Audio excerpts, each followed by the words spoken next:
Item ಯಾವುದೇ ಇರಲಿ try ಮಾಡಿ ಆಚಿ ಚಿಕನ್ ಮಸಾಲಾ. ಕೇರಳಂನ ವಯನಾಡಿನಲ್ಲಿ ಗುಡ್ಡ ಕುಸಿತ. ದುರಂತಕ್ಕೂ ಮೊದಲಿನ ದೃಶ್ಯ ಇತ್ತಲ್ಲ, ಅದು ಪಬ್ಲಿಕ್ ಟಿವಿಗೆ ಲಭ್ಯವಾಗಿದೆ. ಅಂತಿಮ ಹಂತವನ್ನ ತಲುಪಿತ್ತು ಸುರಂಗ ಕೊರೆಯುವಂತಹ ಕಾಮಗಾರಿ. ಮೇಘಸ್ಫೋಟವಾಗಿದೆ. ಇದರ ಹಿನ್ನೆಲೆಯಲ್ಲಿ ಗುಡ್ಡ ಜರಿದು ಬಂದಿದೆ. ಗುಡ್ಡದ ಮಣ್ಣು ಸಡಿಲಗೊಂಡಿತ್ತು ಅನ್ನೋದು ಗೊತ್ತಾಗ್ತಾ ಇದೆ. ನೀವು ಕೂಡ ದೃಶ್ಯವನ್ನು ಗಮನಿಸ್ತಾ ಇದ್ದೀರಿ.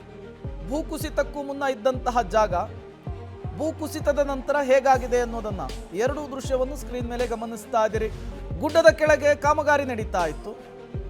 ಜನರು ಕೂಡ ಈ ಕಾಮಗಾರಿಯಲ್ಲಿ ಭಾಗಿಯಾಗಿದ್ರು, ಕಾರ್ಮಿಕರು. ಈಗ 17 ಜನ ಸಿಲುಕಿಕೊಂಡಿದ್ದಾರೆ. ಡೀಟೇಲ್ಸ್ ಅನ್ನು ಕೊಡೋದಕ್ಕೆ ಶಬೀರ್ ನೇರ ಸಂಪರ್ಕದಲ್ಲಿ ಜಾಯಿನ್ ಆಗಿದ್ದಾರೆ. ಶಬೀರ್, ಕೇರಳಂನಲ್ಲಿ ಈ ರೀತಿಯ ಭೂಕುಸಿತಗಳು, ಪ್ರಾಕೃತಿಕ ವಿಕೋಪಗಳು ಜನರಿಗೆ ಹೊಸದೇನೂ ಅಲ್ಲ. 2024ರಲ್ಲಿ ಯಾವ ರೀತಿಯ ದುರಂತ ಸಂಭವಿಸಿತ್ತು, ಎಷ್ಟು ಜನ ಸಾವನ್ನಪ್ಪಿದ್ರು ಅನ್ನೋದನ್ನು ನೋಡಿದ್ವಿ.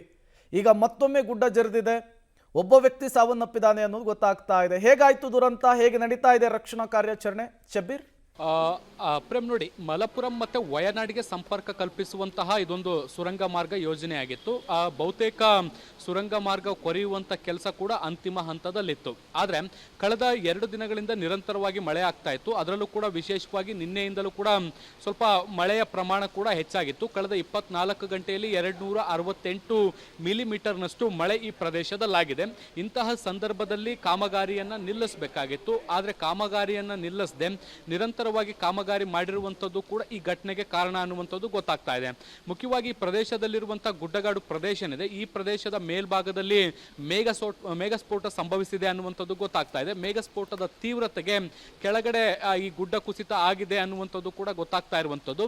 ಈಗಾಗಲೇ ಕಾಮಗಾರಿ ನಡೀತಾ ಇದ್ದಂಥ ಹಿನ್ನೆಲೆಯಲ್ಲಿ ಇಡೀ ಸುತ್ತಲಿನ ಪ್ರದೇಶ ಒಂದಷ್ಟು ಸೂಕ್ಷ್ಮವಾಗಿತ್ತು, ಮಣ್ಣು ಸಡಿಲಗೊಂಡಿತ್ತು. ಯಾವಾಗ ಮೇಘಸ್ಫೋಟ ಆಗಿ ದೊಡ್ಡ ಪ್ರಮಾಣದಲ್ಲಿ ಮಳೆ ಆಗಿತ್ತು, ಆ ಸಂದರ್ಭದಲ್ಲಿ ಮಣ್ಣು ಕುಸಿದು ಕೆಳಗಡೆ ಬಂದಿದೆ ಅನ್ನುವಂಥದ್ದು ಗೊತ್ತಾಗ್ತಾ ಇರುವಂಥದ್ದು.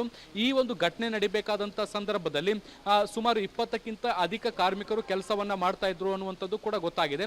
ಸೊ ಈ ದುರ್ಘಟನೆಯ ಬಳಿಕ ಓರ್ವ ಮೃತಪಟ್ಟಿದ್ದಾನೆ. ಈವರೆಗೂ 7 ಜನರ ರಕ್ಷಣೆ ಆಗಿದೆ. ಇನ್ನು 7 ಜನರು ನಾಪತ್ತೆಯಾಗಿದ್ದಾರೆ ಅನ್ನುವಂಥ ಮಾಹಿತಿಗಳು ಕೂಡ ಈಗ ಆರಂಭಿಕವಾಗಿ ಸಿಗ್ತಾ ಇದೆ. ಇದರ ಜೊತೆಗೆ 2 ಬಸ್ಗಳು ಕೂಡ ಈ ಕೆಸರು ಮಣ್ಣಿನಲ್ಲಿ ಹುದುಗಿ ಹೋಗಿದ್ದಾವೆ. ಒಂದು ಮನೆ ಮತ್ತೆ ಹತ್ತಿರದಲ್ಲಿದ್ದಂಥ ಒಂದು ಮಸೀದಿ ಮತ್ತೆ ಒಂದು ಮನೆ, ಇವೆಲ್ಲವೂ ಕೂಡ ಅವಶೇಷಗಳ ಅಡಿಗೆ ಹುದುಗಿ ಹೋಗಿದ್ದಾವೆ ಅನ್ನುವಂಥದ್ದು ಕೂಡ ಗೊತ್ತಾಗ್ತಾ ಇದೆ.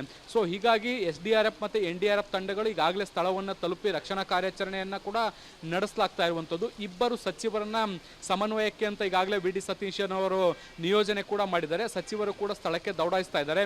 ಈಗಾಗಲೇ ಜಿಲ್ಲಾಧಿಕಾರಿಗಳು ಕೂಡ ಸ್ಥಳಕ್ಕೆ ದೌಡಾಯಿಸಿ ಈ ಒಂದು ಕಾಮಗಾರಿಗಳನ್ನ ಅಥವಾ ಈ ಕಾರ್ಯಾಚರಣೆ ಏನಿದೆ ಅದನ್ನು ಮತ್ತಷ್ಟು ವೇಗಗೊಳಿಸುವಂಥ ಪ್ರಯತ್ನಗಳನ್ನು ಕೂಡ ಮಾಡ್ತಾ ಇದ್ದಾರೆ. ಸಾಧ್ಯವಾದಷ್ಟು ಈ ಅವಶೇಷಗಳ ಅಡಿಯಲ್ಲಿ ಸಿಲುಕಿರುವಂಥ ಜನರನ್ನ ರಕ್ಷಣೆ ಮಾಡುವಂಥ ನಿಟ್ಟಿನಲ್ಲಿ ರಕ್ಷಣಾ ಕಾರ್ಯಾಚರಣೆ ಕೂಡ ಮುಂದುವರೆದಿದೆ.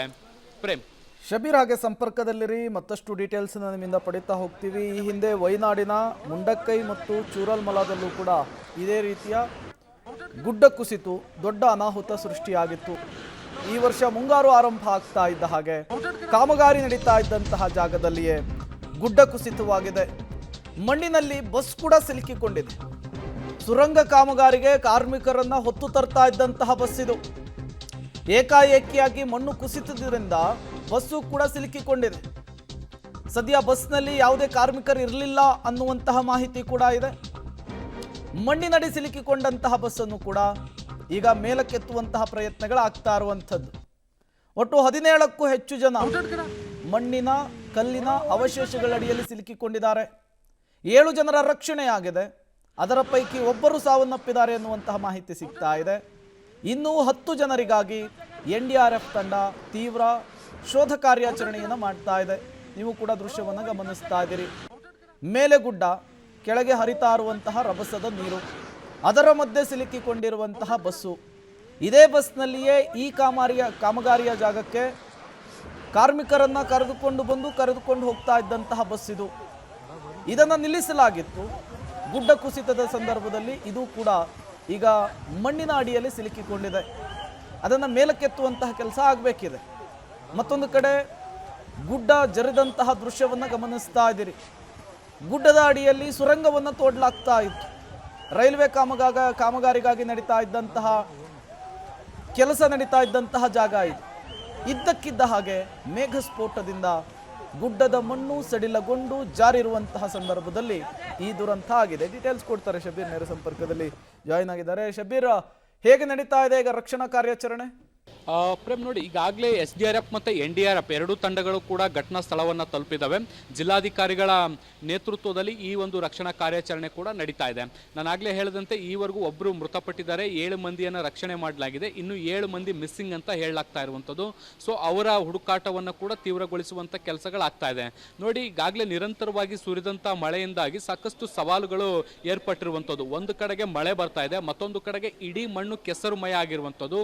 ಈ ಮಣ್ಣನ್ನು ತೆರವುಗೊಳಿಸಿ ಅವಶೇಷಗಳ ಅಡಿಯಲ್ಲಿ ಇರುವಂತಹ ಕಾರ್ಮಿಕರ ರಕ್ಷಣೆಯನ್ನ ಮಾಡಬೇಕಾಗಿರುವಂಥದ್ದು ಇದೊಂದು ದೊಡ್ಡ ಚಾಲೆಂಜಿಂಗ್ ಟಾಸ್ಕ್ ಕೂಡ ಆಗಿರುವಂಥದ್ದು. ಹೀಗಾಗಿ ಹೆಚ್ಚುವರಿ JCBಗಳನ್ನು ಕೂಡ ಸ್ಥಳಕ್ಕೆ ಕರೆಸಿಕೊಳ್ಳುವಂಥ ಕೆಲಸಗಳು ಕೂಡ ಆಗ್ತಾ ಇದ್ದಾವೆ. ಮಣ್ಣನ್ನು ತೆರವುಗೊಳಿಸಿದ ಬಳಿಕ ಅವಶೇಷಗಳ ಅಡಿಯಲ್ಲಿರುವಂಥ ಕಾರ್ಮಿಕರ ರಕ್ಷಣೆ ಕೂಡ ಮಾಡಬೇಕಾಗಿದೆ. ಸಾಕಷ್ಟು ಸಮಯ ಹಿಡಿಬಹುದಾದಂಥ ಸಾಧ್ಯತೆಗಳಿದ್ದಾವೆ. ಯಾಕೆಂದ್ರೆ ಮಳೆಯೂ ಕೂಡ ನಿರಂತರವಾಗಿ ಆಗ್ತಾ ಇರುವಂಥ ಹಿನ್ನೆಲೆಯಲ್ಲಿ ರಕ್ಷಣಾ ಕಾರ್ಯಾಚರಣೆಗೂ ಕೂಡ ಇದು ಅಡ್ಡಿಪಡಿಸುವಂಥ ಸಾಧ್ಯತೆಗಳಿದ್ದಾವೆ. ಸೊ ಹೀಗಾಗಿ ಹೆಚ್ಚುವರಿ ಸಿಬ್ಬಂದಿಯನ್ನು ನಿಯೋಜಿಸುವ ಮೂಲಕ ಸಾಧ್ಯವಾದಷ್ಟು ವೇಗವಾಗಿ ಕಾರ್ಮಿಕರನ್ನ ಉಳಿಸಿಕೊಳ್ಳುವಂತ ನಿಟ್ಟಿನಲ್ಲಿ ಪ್ರಯತ್ನಗಳು ಕೂಡ ಈಗ ಸದ್ಯಕ್ಕೆ ನಡೀತಾ ಇರುವಂತದ್ದು. ಪ್ರೇಮ್, ಓಕೆ ಶಬೀರ್, ಹಾಗೆ ಸಂಪರ್ಕದಲ್ಲಿರಿ, ಮತ್ತಷ್ಟು ಡೀಟೇಲ್ಸನ್ನು ನಿಮ್ಮಿಂದ ಪಡಿತಾ ಹೋಗ್ತೀನಿ. ಒಟ್ಟಾರೆಯಾಗಿ ನಿರಂತರ ಮಳೆ, ಮತ್ತೊಂದು ಕಡೆ ಅಭಿವೃದ್ಧಿಯ ಹೆಸರಿನಲ್ಲಿ ಮಾಡ್ತಾ ಇದ್ದಂತಹ ಕಾಮಗಾರಿ, ಈ ಎರಡೂ ಕಾರಣದಿಂದ ಗುಡ್ಡ ಜರಿದಿದೆ ಅನ್ನೋದು ಗೊತ್ತಾಗ್ತಾ ಇದೆ.